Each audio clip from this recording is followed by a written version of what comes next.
नमस्कार विद्यार्थी मित्रांनो, आपण बघत YouTube channel medical admission guidance. या चॅनलद्वारे मेडिकल ॲडमिशन संदर्भात लागणारी सर्व माहिती विद्यार्थी व पालक यांच्या गरजा लक्षात घेऊन वेळोवेळी प्रसारित केली जाते। तरी अजून हा चॅनल सबस्क्राइब करा, बेल आयकॉनवर क्लिक करा आणि आपल्या मित्रांना शेअर करा। तर आपला आता नीटची परीक्षा 4 मे रोजी झालेली आहे। आपण व्यवस्थित परीक्षा दिलेली आहे। आता फक्त सर्व विद्यार्थ्यांना आणि पालकांना कशाची उत्सुकता आहे तर रिझल्ट कधी लागणार। साधारणपणे एनटीएने डिक्लेअर केलेले आहे की 14 जूनला रिझल्ट डिक्लेअर होणार आहे। तो नेहमी 14 जूनच्या अगोदरच होत असतो। मागच्या वर्षी पण तसं झालेलं आहे, त्याच्या मागच्या वर्षी पण तसं झालेलं आहे। पण मागच्या वर्षाप्रमाणेच ह्या वर्षी पण काहीतरी झालेलं आहे, हे तुम्हाला सगळ्यांनाच माहिती आहे। प्रिंट मीडिया पण मध्ये आलेलं आहे आणि सोशल मीडियामध्ये पण आलेलं आहे आणि युट्यूब चॅनलवरून पण तुम्ही पण ऐकलेलं आहे की मध्य प्रदेशमध्ये काहीतरी लाईट गेलेली होती कुठल्या 10 ते 15 सेंटर्स मध्ये।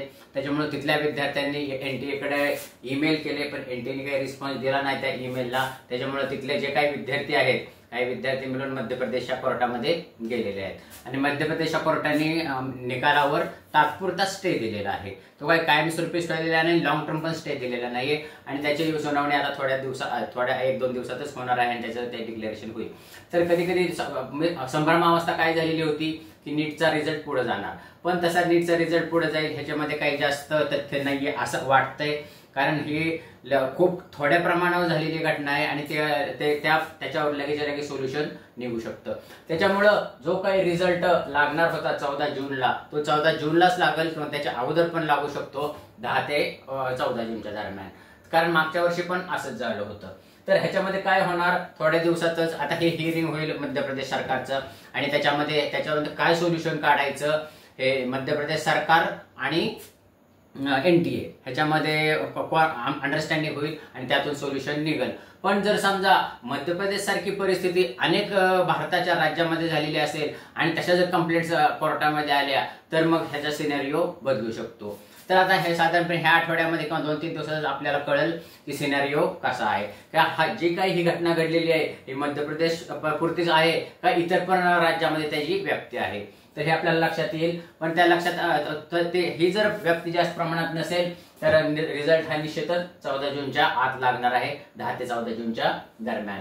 आणि ह्याच्यामध्ये आता काय होणार तर ओएमआर शीट येणार। प्रायव्हेट क्लासेसच्या ओएमआर शीट आलेल्या आहेत, त्यानुसार तुमचा अंदाज आलेला आहे की तुम्हाला किती मार्क्स पडतील, त्याच्यावरून पण प्रेडिक्शन आलेलं आहे। ह्यावर प्रेडिक्शन लक्षात येते की ह्या वेळेचं कट ऑफ निश्चितच कमी येणार आहे आणि दरवर्षीप्रमाणे मेडिकल कॉलेजेस नवीन येतच असतात, ह्या वर्षी पण येतच असतात, कारण आपल्या गव्हर्नमेंटचं हेच आहे, मोठोच आहे की अनेक प्रत्येक जिल्ह्यामध्ये एक मेडिकल काढायचे, मेडिकल कॉलेज काढायचे, त्याप्रमाणे मेडिकल कॉलेज नवीन येणारचे, त्याच्यामुळे पण कट ऑफ कमी येणार आहे। त्याच्यामुळे विद्यार्थ्यांना जरी समजा तुमचे पेपर जड गेले असतील, अवघड गेले असतील, तरी टेन्शन घेण्याचं कारण नाहीये।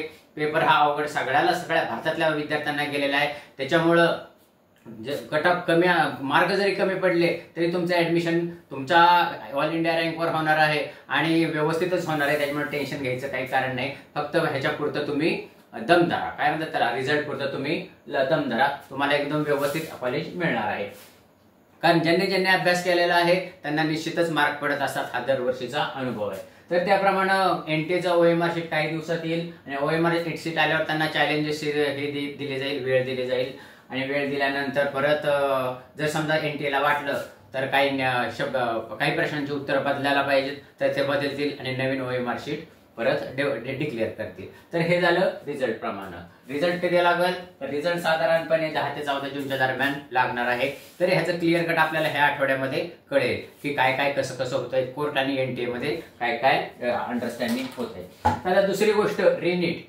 तर विद्यार्थ्यांनो, रिनीट ही सगळ्या विद्यार्थ्यांची कधीच होत नसती, आतापर्यंत आपल्याला अनुभव आलेला आहे। मागच्या वर्षी तर तुम्हाला पण माहिती आहे, तुमचं पण लक्ष होतं, किती गोंधळ झाला होता, तरी रिनीट कोणाचीही झाली नाही। फक्त जिथं प्रॉब्लेम आहे तिथं फक्त रिनीट होऊ शकते। आत्ताच्या सिनारिओला म्हणजे आजचा जर विचार केला तर फक्त एमपी मध्ये, मध्य प्रदेशमध्ये जे काही 10 ते 12 ठिकाणी लाईट गेली होती, लाईट गेल्यामुळे विद्यार्थ्यांचं नुकसान झालेले असं विद्यार्थ्यांचं म्हणणं आहे। आता एनटीए हे म्हणजे मध्य प्रदेश कोर्ट विद्यार्थ्यांचं म्हणणं ऐकून घेईल, परत मध्य प्रदेश सरकारचं म्हणणं ऐकून घेईल किंवा जिथं संस्था आहेत, जिथं त्यांच्या परीक्षा कंडक्ट झाल्या होत्या त्या संस्थांचं म्हणणं ऐकून घेईल आणि मग त्याच्यानुसार लक्षात येईल की त्या विद्यार्थ्यांना निश्चित अडचण आली का नाही आली परीक्षा देताना। आणि जर न्यायालयाला वाटलं की हे खरंच बाबा विद्यार्थ्यांचं नुकसान होतंय ह्या ज्या सिच्युएशनमुळे, ह्या सिनारिओमुळे विद्यार्थ्यांना परीक्षा देता नीट आली नाही, त्यांचा वेळ गेलेला आहे, तरी त्या विद्यार्थ्यांना नुकसान होऊ नये म्हणून माननीय मध्य प्रदेश न्यायालय मध्य प्रदेश सरकारला आणि NTA ला आदेश देऊ शकतं की त्या विद्यार्थ्याची नीट घ्या. मागच्या वर्षी पण मणिपूरमध्ये झालं होतं आणि मागच्या वर्षी जिथे जिथं माल प्रॅक्टिस झालेली होती, एक्झामचे काहीतरी पेपर लीकचे काहीतरी प्रकरण समोर आले होते फक्त. आणि परत त्याचे ग्रेस मार्क, मागच्या वर्षी ग्रेस मार्काचा एक मुद्दा झालेला होता. ज्यांचे ग्रेस मार्क इनव्हॅलिड केलेले होते त्यांची परत रिनीट घेतली होती. तर एवढं लक्षात घ्या, रिनीट आपल्या कुठेही होणार नाही. फक्त जिथं काही न्यायालयाला वाटेल की विद्यार्थ्यांना नुकसान झालेलं आहे तिथंच रिनीट होईल.